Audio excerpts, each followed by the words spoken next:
ഈ സൈഡിലുള്ളവർ മാറുമ്പോൾ നടിച്ച് ഈ സൈഡിലുള്ളവർ നടിച്ച് അതുകൂടെ ഈ സൈഡിലുള്ളവർ നടിച്ച് ആ രണ്ടു കൂട്ടരും കൂടെ ഒരുമിച്ചടിച്ച്. ഓക്കെ, അപ്പോ നമ്മുടെ മാനസിക ആരോഗ്യത്തെ കുറിച്ച് കേൾക്കാനാണ് നിൽക്കുന്നത് അല്ലേ? അച്ഛന്മാരൊക്കെ നേരത്തെ സൂചിപ്പിച്ച പോലെ മനുഷ്യന് ശരീരമുണ്ട്, മനസ്സുണ്ട്, ആത്മാവുണ്ട്. എന്തൊക്കെയാണുള്ളത്?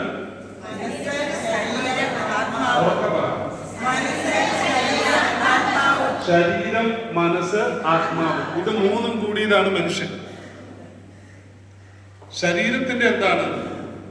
ശരീരം എന്ന് പറയുന്നത് നമ്മുടെ ഭക്ഷണം, നമ്മുടെ ഉറക്കം, ഇങ്ങനെയുള്ള ഒരുപാട് കാര്യങ്ങൾ. നമ്മൾ എക്സസൈസ് ചെയ്യുന്നുണ്ടെങ്കിൽ അത്, വയ്ക്കുന്നുണ്ടെങ്കിൽ അത്, ഇതൊക്കെ ശരീരത്തിന്റെ കാര്യങ്ങളാണ്. ആത്മാവിന്റെ കാര്യങ്ങൾ എന്താണ്? രാവിലെ എഴുന്നേൽക്കുന്നത് തൊട്ട് പതിരാത്രി വരെയുള്ള പ്രാർത്ഥന, ആത്മീയ കാര്യങ്ങൾ എന്തൊക്കെ ചെയ്യുന്നതാണ്. എന്നാൽ മനസ്സിന്റെ കാര്യങ്ങൾ എന്താണ്?